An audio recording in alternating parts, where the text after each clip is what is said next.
So we'll get the thoughts of the boys on the North London derby in a second. But most importantly, I want to hear from Mikel Arteta and Ange Postecoglou first, because there's plenty talking points in this one. Spurs' record in the Premier League at Arsenal is horrendous. They haven't won since 2010, albeit a League Cup win in 2018. But for Arsenal, there's plenty talking points for them, including who's going to start in goal. Let's hear from Mikel Arteta and Ange Postecoglou. Easy for me to say.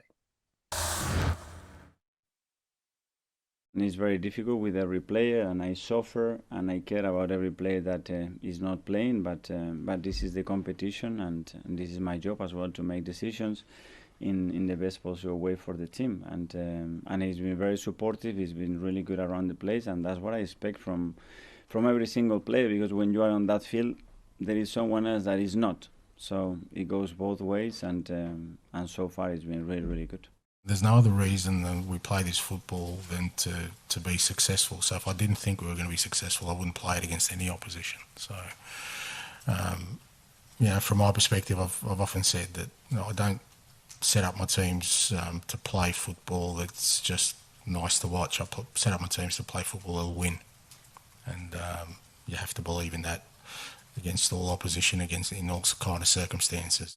A new challenge, a new opportunity. Obviously, they have a new manager that has done really, really well, and I think he's changed the vibe and everything around the club, and different style as well. So adapt to that, be ourselves, and produce the performance that we need to beat them. I'm not going to shy away from it now just because we're facing a good team. We have to, go out there and challenge ourselves to play the football we have so far against one of the teams that will be challenging for the title. So we ended with Ange Postecoglou. So let's start with Spurs, James. Is it their biggest test so far in the Premier League, bearing in mind they've already beaten Manchester United? Yeah, I don't think there's any doubt about that. I mean, the gulf in quality and consistency at the moment between Arsenal and Man United make this a much tougher task. As you've already referenced, they've got a dreadful record at the Emirates. They've not won since 2010. They've lost 8 of their last 12 visits there, and they've been torn apart there a few times as well recently. And also in that press conference, Postecoglou was trying to sort of distance himself and this current group of players from maybe the psychological effect of that. But I think for certainly the supporters and certainly some of the longer standing members of that squad, they will have some pretty chastening memories of going to that stadium. And, Arsenal in rude health at the moment. I don't think they're playing at their very highest level. I still think they've got some way to go in terms of integrating these new signings and really clicking for a sort of consistent 90-minute performance. But they're getting the results. They look good against PSV midweek. And going to the Emirates in this current form, it's one of the toughest challenges in England at the moment, and Spurs, I think, will find that out on Sunday. I know a lot of the Scottish journalists, and they said how much they enjoyed listening and talking to Ange Postecoglou when he was up at Celtic Park. What have been your dealings like so far with the big Aussie? Yeah, really good, actually. I think it, for him, I think it set the tone that he had a press conference the day that Harry Kane left to go to Bayern Munich. And when there's a massive story about that, a kind of negative story around the club, and the manager has to speak on the same day, sometimes they shut down, or they have maybe a pre-prepared line that they want to use, and then they just sort of bat away questions about that topic after they've said what they wanted to say. But I remember that day, it was a 41-minute press conference all in, and he answered any and all questions that were put to him about Kane. And I thought that said a lot about his character, that he was prepared to try and engage at that level. I mean, look, most managers start off positively with the media. They try to engage, try to bring us on side. But I think when you compare him with some of the managers that have gone before, I'm thinking particularly of Nuno Espirito Santo here, I think it's really encouraging that he wants to engage. And it's probably part of the reason why the fans have taken to him. The style of football is, of course, the most important factor in that, and the fact that they're winning games. But I think that, you get a sense from him that he's a decent guy. And I can see why the players are responding to his messaging so far. Has he called you mate yet? He has, although I don't think that's an indication of anything. I think he calls I think if you've not been called mate, you're probably in trouble. That's the problem. Okay, Arsenal, Rob. Mikel Arteta, talking about the goalkeeping situation, made the choice to bring in David Raya.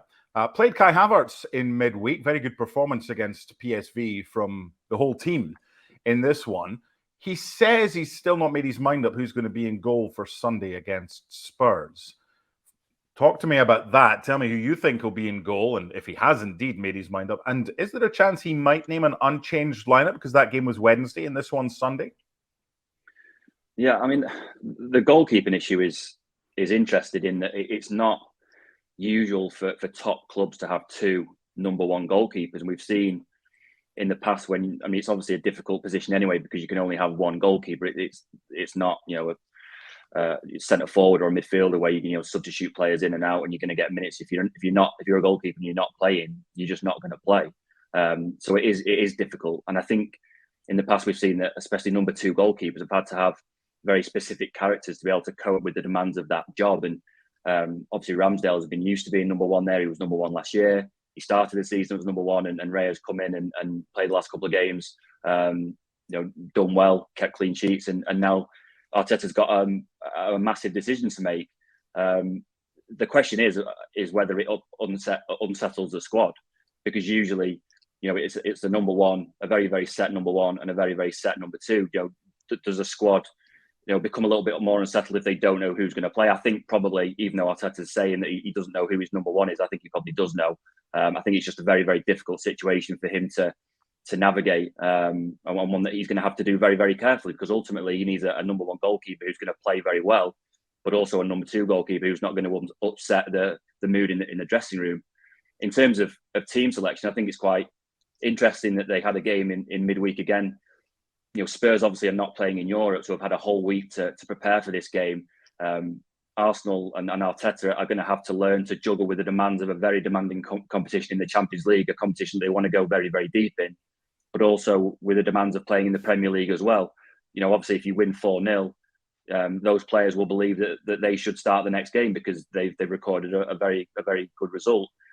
But it's whether you can juggle the demands, whether all those players are fit, and whether they're prepared after a very, very short turnaround between a Champions League game and then a huge North London derby on Sunday.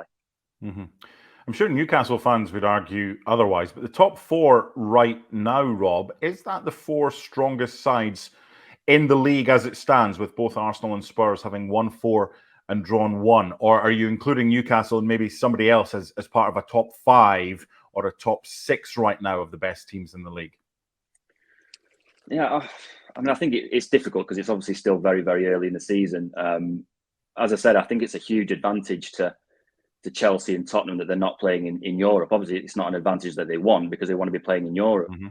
But I just think that when the big clubs, the Champions League teams, and even the ones that are in Europa League, the likes of Liverpool, when you're having 2 games a week, you're flying back from away games, you've had very little rest and recovery. I think it is a really, really big advantage. And a reference on this show a couple of days ago that I think it's one of the big reasons why Leicester were able to shock everyone and win the league when they did, because they were having whole weeks to prepare for Premier League games. They were having days off in the week when other teams were flying off to Munich and Barcelona and Madrid, and I think that's huge. So obviously Chelsea haven't started the season particularly well. I would count them as a top 4 candidate, and also Man United as well. United have had a really, really poor start, but they also started very poorly last season and managed to turn it around, and in the end finishing the top 4 very, very comfortably. So, I think there are 6 or 7 teams who will all fancy the chances, even now, even the ones that have started poorly, will fancy the chances of qualifying for the Champions League next season and getting in the top 4. Okay, before we get to predictions, James, just want to talk briefly about Spurs and their attacking options, because we saw Son moving to the kind of number 9 striking position when they went to Burnley and they scored a hat-trick. They won 5-2. But he got a bit more space because there was more room in behind than he got against Sheffield United last week, who just camped out, and it was harder to get space. So Brennan Johnson's there. Richarlison got a goal off the bench.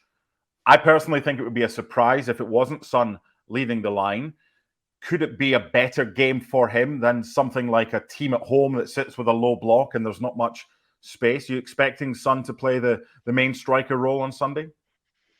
Well, it's fascinating that aspect of it, really, because actually Arteta was asked today about, who do you think is going to have more of the ball? Which team will have more of the ball, and will it matter?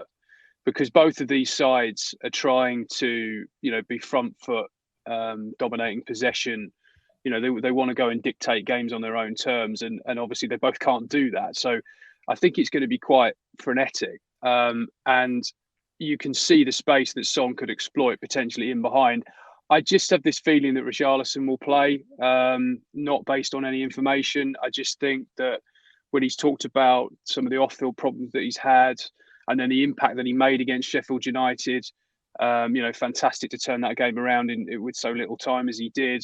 I think and there's a balance to that team when you think about Richarlison up front, Son and Kulusevski and Maddison in the 10. I think that is more of a template to the kind of football that Postecoglou wants to play. And given that he's so, I thought it really came across today that he's so adamant that this is a test of his football. Obviously the result matters the most, but he was kind of trying to frame it as, look, I'm going to determine whether we win or lose or succeed or fail here as much by the performance as by the result. And by that, I think he means that he wants them to have the courage to play under pressure in this more expansive, aggressive, assertive style that they're trying to implement. And I think Richarlison, with the way that he presses from the front, and it enables you to get Son also obviously into the team, I think that four is so pivotal to them that if it was me, I would think he'd be leaning towards that rather than the right. Because I think if you play Son, you're sort of saying, well, all right, we're gonna concede the ball here. We're going to play more on the break and try and get in behind using Son's pace. And it just feels as though the mentality is more of, no, we want to go and assert ourselves here. That's why I think it's going to be set up to be an absolute cracker, because I think both teams will try and get on the ball. It will be frenetic, and both teams will want to say to the other, we're top dogs in North London. Yeah, and of course, apart from the goalkeeping situation, Arsenal Martinelli hasn't trained yet, but they've still got another training session on Saturday. But Leandro Trossard coming in, like-for-like replacement, and scored against PSV. By the way, full coverage straight on the final whistle right here at ESPN FC with myself and Stevie Nicol on Sunday. Okay, predictions, boys. Let's start with you, Rob. Arsenal Spurs Sunday. What do you reckon? Well, I would agree with James. I think it's set up to be a great game. I think possibly it's come a little bit too early for Spurs. I think that Arsenal are playing so well that they should and will win. I think Spurs will have a really good go. I think they'll probably pick a very, very attacking side like they did against Man United at home. I would probably back both teams to score, but Arsenal to have too much and win eventually. Okay, James? Yeah, I kind of agree with Rob, although I'm going to sit on the fence a little and say 2-2 draw. I think goals are a certainty, really. And as good as Arsenal have been, that clean sheets have generally been a bit of an issue for them at home. So with Spurs' newfound attacking intent and their seeming commitment to want to go for it, I think, by the way, it's a fascinating element of this is Basuma and Sarr in midfield. You know, can those two really go and dictate and break up play in a game of this magnitude? I don't think they'll be able to do it enough for Spurs to win, but I think those two could give them enough of a platform to get a point.